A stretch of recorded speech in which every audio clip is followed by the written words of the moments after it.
Magandang araw! Sa video na ito, tatalakayin natin ang ika-9 na kabanata ng Florante at Laura ni Balagtas na may pamagat na Ang Dalawang Leon, saknong 108 hanggang 125. Pag-aaralan din natin ang maikling buod, mga mahahalagang pangyayari, tauhan, tagpuan, talasalitan at aral, mensahe o implikasyon na matatagpuan sa kabanatang ito. Simulan na natin. Ang Dalawang Leon. Di pa natatapos itong pangungusap, may 2 leong hangos ng paglakad. Siya'y tinutungo't pagsilin ang hangad, ngunit nangatigil pagdating sa harap. Nangaawa mandit na walan ng bangis sa abang sisiling larawan ng sakit. Nangakatingala't parang nakikinig sa di lumilikat na tinangis-tangis. Anong loob kaya nitong nagagapos ngayong nasa harap ng 2 hayop na ang balang ngipit kuko'y naghahandog, isang kamatayang kakilakilabot? Di ko na masabit luha ko'y nanatak, nauumidyaring dilang nangungusap, puso ko'y nanlalambot sa malaking habag, sa kaawa-awang kinubkob ng hirap. Sinong di mahapis na may karamdaman sa lagay ng gapos na kalumbay-lumbay, lipos ng pighati saka tinutunghan sa laman at buto niya ang hihimay. Katiwala na nga itong tigib sakit na ang buhay niya'y tuntong na sa guhit. Nilagnat ang puso't nasira ang boses, di na mawatasan halos itong hibik. Paalam, Albanyang pinamamayanan ng kasam at lupit, bangis, kaliluhan.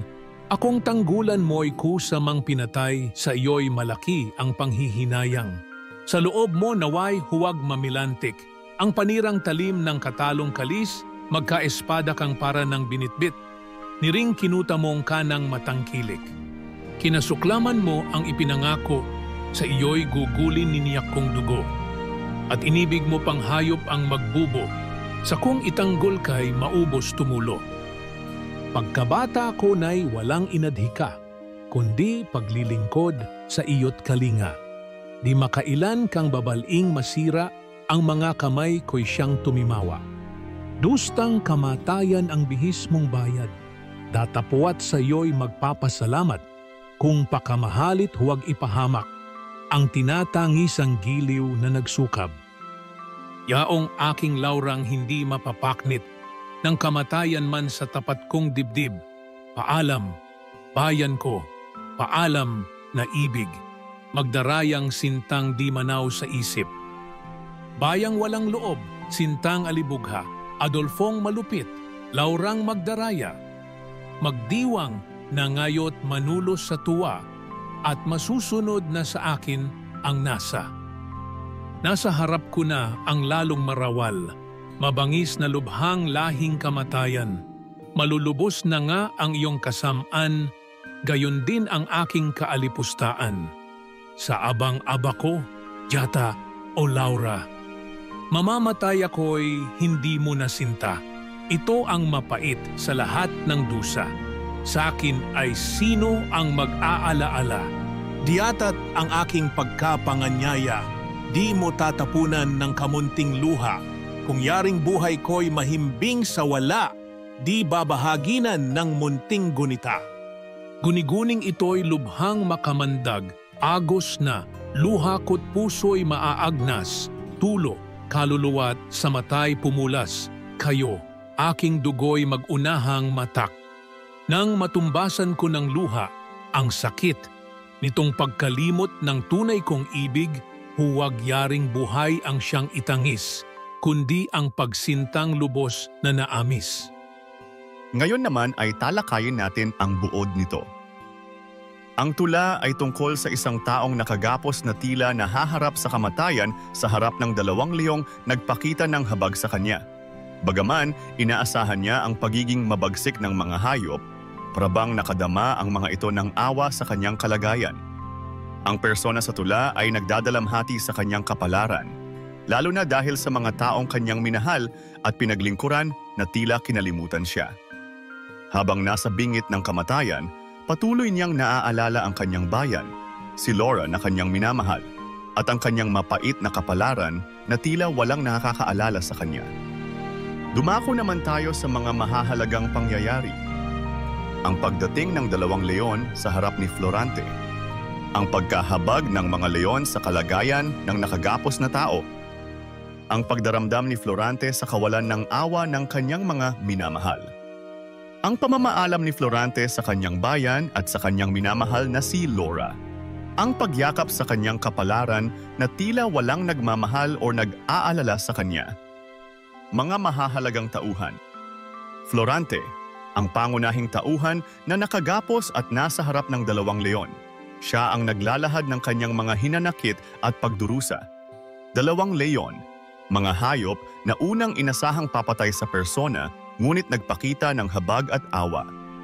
Laura, ang minamahal ng persona na kanyang inaasam na mag-aalala sa kanyang kalagayan subalit tila walang malasakit. Adolfo, isang malupit na karakter na kinakatawan ng kasamaan at kalupitan na nagdulot ng kapighatian sa persona. Mamamayan ng Albania, ang lugar na pinaglilingkuran ni Florante ngunit siya'y kinalimutan nito sa oras ng kanyang pangangailangan. Dumako naman tayo sa tagpuan, sa madilim na gubat kung saan naroroon si Florante. Ngayon naman ay talakayin natin ang mga talasalitaan na ginamit dito. Bangis, matinding tapang o bagsik. Sisilin, paglusob o pag-atake. Panirang talim, masasakit o mapanirang salita o kilos. Panghihinayang, pagsisisi sa pagkawala ng isang bagay na mahalaga. Katalong kalis, simbolo ng pagtataksil at kalupitan. Nagagapos, pagkakadena o pagkakatali sa isang lugar o sitwasyon. Alibugha, walang malasakit o pabaya.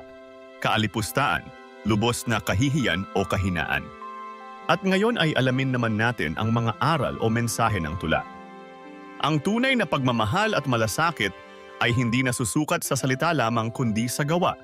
Marami ang nag-aabang ng pagmamahal, ngunit hindi lahat ay nakakakita ng katapatan. Sa harap ng kapighatian at paghihirap, hindi laging makakakuha ng awa at tulong mula sa mga inaasahan mong pinakamalalapit sa iyo. Mahalagang matutunan ang pagtanggap at pagharap sa iyong sariling kalungkutan. Ang kalupitan at kawalan ng malasakit ng kapwa ay hindi madaling malimutan at maaaring magdulot ng malaking pighati sa isang tao. Ang pagpapahalaga sa damdamin ng iba at pagkakaroon ng malasakit ay napakahalaga. At dyan, nagtatapos ang 9 na kabanata ng Florante at Laura, ang 2 leon. Ano ang natutunan mo dito? I-comment mo na ang iyong sagot.